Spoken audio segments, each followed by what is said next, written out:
연임이 아님에도 다시 불사조처럼 시장에 당선되신 분, 두 번째이기에 초인류 도시로 만들 수 있다고 자신하시는 분, 누군지 아시죠?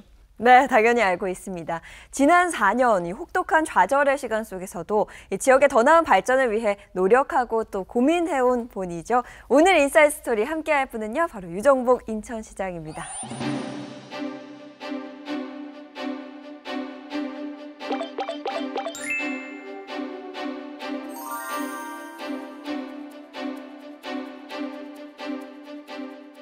새로운 타이틀을 쟁취하셨습니다. 쟁취했다고 하는 게 맞을 것 같습니다. 앞서 소개해드린 대로 멀티 트리플 크라운 정치인이라는 타이틀이 생겼는데 국회의원, 장관, 그리고 광역단체장, 참 쉽지 않은 이력이라 주변에서도 많은 축하를 받으셨겠습니다만 본인의 감회는 또 남다를 것 같습니다.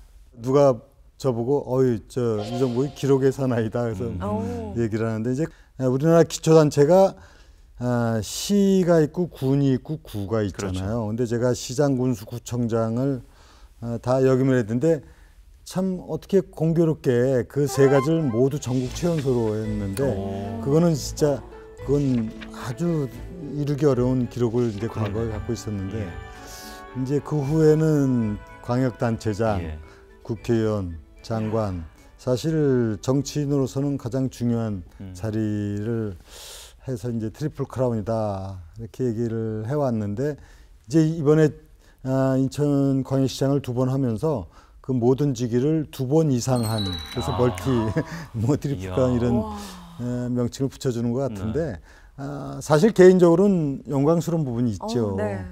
그러나 사실은 영광보다 더 큰 무거운 책임감을 느끼지 않을 수 없는 것은 그렇게 할 때는 우리 시민들이, 국민들이 저에 대한 기대치의 반영 아닙니까? 네. 그러면 거기에 부응을 해야 되기 때문에 제가 기대에 부응하기 위해서 더 진짜 각별한 노력을 해야 되겠구나 하는 생각을 갖습니다. 네. 그 오랜 시간을 본인이 그만큼 이제 성실함으로 이루어내셨기 때문에 감회가 남다를 거라는 생각을 하는데, 저희가 이제 멀티 트리플 크라운이라고 얘기를 했는데 제가 이제 오셔갖고 이제 마이크를 채워드리면서 살짝 그 몸을 좀 터치해봤는데 아직 탄탄하세요. 그래서 한 번씩 더 트리플 크라운도 가능하지 않을까 제가 잠깐 생각해봤어요. 박빙 예상 지역 중에 하나였던 곳이 바로 인천입니다. 그만큼 선거 기간 내내 힘드셨지 않았을까 이런 생각도 드는데 그럼에도 불구하고 좀 그래도 승리할 수 있겠다 이런 생각을 혹시 하셨을까요? 사실 어느 선거든지 쉬운 선거는 없는 거예요. 원래. 왜 그러냐면은 선거가 유리한 국민이라 하더라도 정말 끝날 때까지 끝난 게 아니라는 식으로 최종적인 유권자의 판단에 따라서 승부가 결정되는 것이고, 또 선거가 좀 독특한 게임이에요. 일종의 승자, 패자, 소위 말하면 2가지밖에 없는 거거든요, 여기는. 그렇기 때문에 조금 소위 말하는 뒤에 처져 있는 후보로서는 그야말로 모든 전력 투구를 하고 또 어떤 경우에는 정상적이지 않은 방법을 동원해서도 이기려고 하고 이런 게 선거 문화다 보니까 사실 후보들은 누구나 다 긴장하고 이런 것이 선거입니다. 그래서 과정은 누구나 다 힘들고 그런데 저는 그래도 어떤 선거든 간에 제가 뭐 네거티브를 하든 거짓말을 하든 이렇게 하지 않는 정치 발전을 이렇게 오겠다고 다짐을 하고 해온 사람이기 때문에 그런 저의 마음에 대해서, 그 진정성에 대해서 인정해주고 또 지지해주신 시민들께 한없이 감사드릴 뿐이죠. 자, 말씀하신 대로 이제 관료에서 정치에 입문해서 다시 연임이 아님에도 인천시장이 되셨습니다. 이 방송을 보시는 분들이 혹시라도 여기에 대한 답변을 좀 궁금해하실 것 같아갖고, 왜 다시 인천인가? 저는 사실 지난 4년 동안 이제 시민으로서 돌아가서 생활을 하면서 정말 더더욱 제가 시장할 때보다 인천이 얼마나 중요한 데인가. 그리고 인천이 꿈을 키우지 않으면 대한민국의 미래가 있겠는가 하는 정도로 인천에 대해서 더 깊은 애정을 갖게 됐고, 또 그런 가운데 인천시에서 해야 될 많은 일들에 대해서 제가 과거 시장 때 구상했던 일들, 또 현재 이루어지고 있는 상황, 이것을 보면서 이거 진짜 인천은 제대로 일을 한번 하는 그런 역할을 해보고 싶다.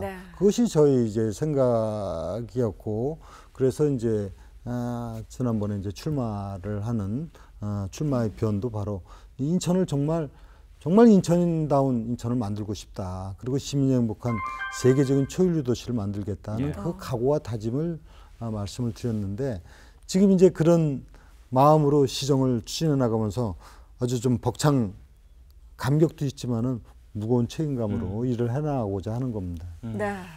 자, 이렇게 또다시 인천 시민들에게 선택을 받게 됨으로써 정말 많은 관심을 받고 계십니다. 알고 계실 것 같은데요. 네. 경륜의 정치인이다 이렇게 네. 또 평가를 받고 있던데 본인 스스로가 생각하는 유정복 시장의 정치적 자산은 무엇인지 그것도 좀 궁금하네요. 제가 이제 네. 경륜, 소위 말하는 경험 이런 부분은 좀 많은 편 아닙니까? 네. 근데 사실은 경험이 많다는 것만 모두 자랑이 될 수는 없을 겁니다. 그러나 경험보다 큰 자산도 사실 없어요. 그렇죠. 무엇보다도 인천시정을 경험했다는 것은 네. 이것은 굉장히 중요한 자산입니다. 인천시의 상황을 정말 잘 이제 이해하고 있고 네. 문제는 어떻게 해야 인천이 미래가 있겠는가에 대한 어떤 판단과 상황에 대한 이해도가 있기 때문에 네. 저는 제가 쌓아온 경험이 인천 시민의 행복이라고 하는 큰 희망으로 네. 만들어지기를 기대하는 또 그렇게 노력을 하겠다는 각오로 있기 때문에 제가 쌓은 뭐 관록, 경험 이런 거는 시민을 위해서 중요한 자산이 되리라고 조금 생각을 합니다. 네. 그러면 시장님께 인천은 어떤 의미를 가진 도시인가요? 분명 특별하고 남다를 거라고 생각은 합니다만요. 누구나 이제 어린 시절에 꿈을 갖잖아요. 저는 인천에서 태어나서 네. 그때 이제 전 송림동 출신인데 자유공원을 올라가서 서해 바다를 보면서 꿈을 키웠다. 그리고 인천시장까지 되었으니까 제 꿈은 이루었다. 네. 그런데 가만히 생각해 보니까 저 개인적인 꿈은 이루었을지 모르지만 진정한 꿈은 무엇일까? 그것은 바로 우리 인천 시민이 꾸는 꿈. 그리고 그 꿈을 키워서 대한민국의 미래를 열어가는 그런 자랑스러운 도시를 만드는 것, 그것이 꿈이다. 이렇게 제가 이제 생각을 하게 돼서 지난 8년 전에 시장이 되었고 시정 비전을 인천의 꿈, 대한민국의 미래 이렇게 설정을 했던 것이에요. 그 인천은 제가 생각하는 어떤 도시냐? 꿈. 꿈. 네. 꿈을 키워왔고 또 꿈을 키워나갈 그런 도시가 아닌가 생각합니다. 네.